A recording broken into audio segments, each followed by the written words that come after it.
Now today we're going to go through really basic things about circles, basically defining the names of the parts.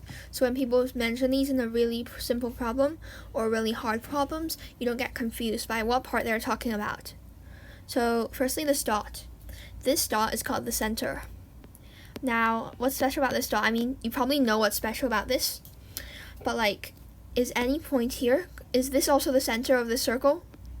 No. Each circle only has one center, and the center literally defines the circle. Like, a circle is literally the center of the circle. So you start from this random point, which let's say you call the center of my new circle, right? And then you start drawing the first line segment. And then you go like, okay, so I'm gonna make this be R. So its length is R. R is like a variable, like X, Y, Z, A, B, C, etc. It's R. It represents a number. For example, R equals 4, then the radius is 4. We'll talk about radius later. So if R is 4, this line segment has a length of 4. And then I draw another R. I draw another line segment with starting from the center with the length of R. Right, and I do another one. That's also R. I do this one also, it's also R. I do that, it's also R. I keep doing this until the whole, like, I don't know, until you have no more space to draw new line segments. So until we have probably like every single space is filled like this with your pencil or pen marks. Then you trace the endpoint of these line segments. So they start all from the center, right? You trace the endpoints. And then you basically go like, okay, I'm gonna trace my endpoints, and then you form a circle with radius R. So what's the radius then? Well, the radius is just so this is the radius. It's basically the distance from the center of the circle to the circle. So that's just the radius. Now the diameter though is so let me just draw this. A diameter is 2 times the radius, so that's the diameter. So that's the diameter. It's 2 times the radius, because one radius is the center to the other side of the circle. And then there are 2 of these line segments, so that's the diameter. It's 2 times the radius. Now the perimeter of the circle, basically the length of the circle, like this, is called the circumference. So it's called the circumference. Yes, and you can calculate the circumference using 2 pi r.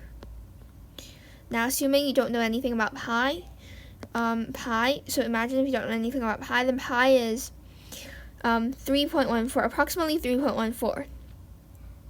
Now pi is this infinite non-continuous, like non-repetitive decimal. It's around 3.14159 265358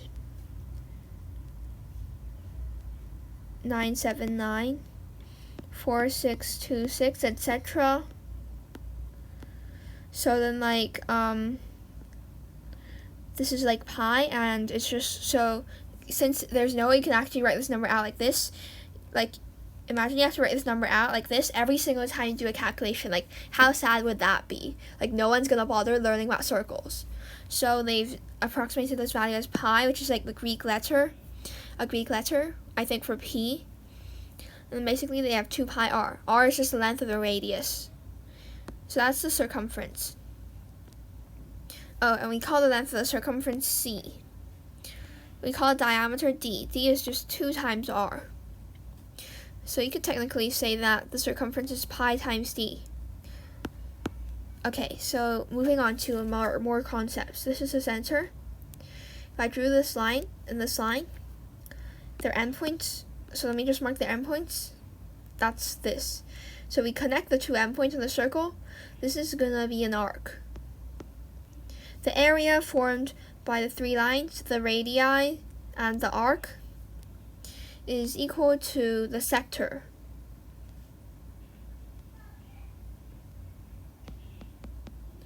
So that's the sector. Then if you just directly connect the two endpoints without worrying about the circle, just connect them like a line. This area between this line and the arc is called, so this area is called the segment. Now, how do we figure out the area of the sector and the segment? The sector is determined, and also the segment is determined by this angle. This is the central angle. And it's also obviously determined by the radius, r. So the way you do this is, if the central angle is theta, the radius is r, then the sector, the area of the sector, is gonna be equal to, the area of the sector is gonna be equal to pi r squared, which is the area of the whole circle. So that's the area of the whole circle, times theta over 360 degrees.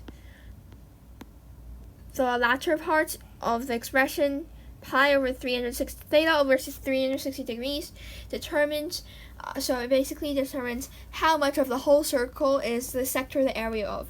For example, if theta was 90 degrees, then our resulting sector would be one fourth of the whole circle's area. Now, what about the segment? The area of the segment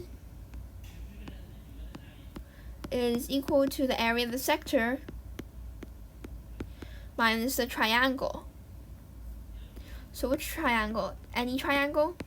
No. This triangle over here.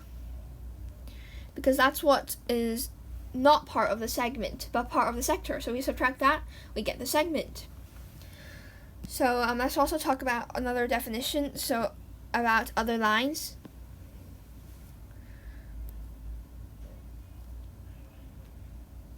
So basically, if we have a line segment that, well, goes through like this, so it meets, it meets the circle at 2 points like this, 1, 2.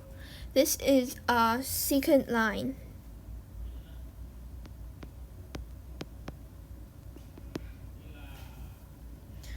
Then, if we have a line segment which meets the circle at 1 point, or maybe a line that meets the circle at 1 point, this is a line, okay? This is gonna be called the tangent line, or you can say this line is tangent to the circle, and you can say this line is secant to the circle. Now we also have a property here, which is basically that the center here, that's the center.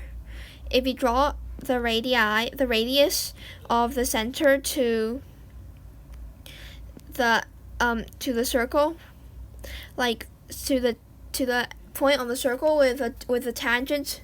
So this is the point of tangent C. This is the only one point where the circle and the line meet. Then this radius will be perpendicular to the tangent line. That's a property we'll prove later, but for now, just know it. So there's also another property. So we have a circle here.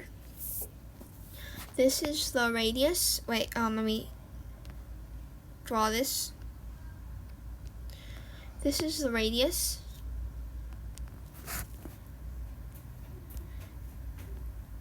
And then we draw the line like this.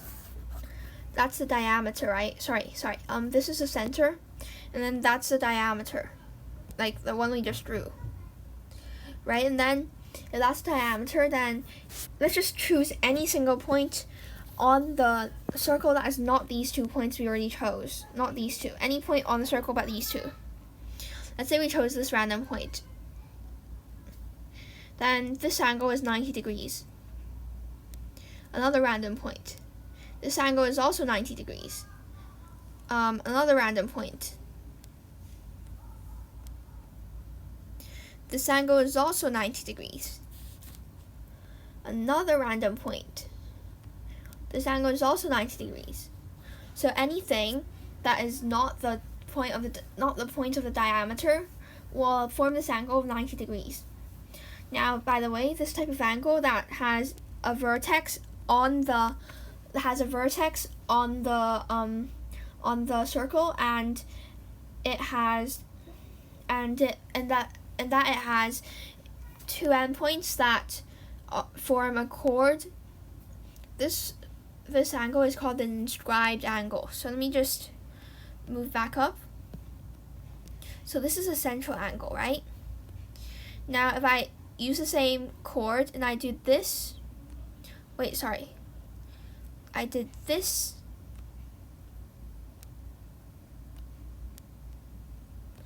then this is gonna be an inscribed angle. So it's inscribed angle, right? And then, so that's just what we have. So thanks for watching. Bye.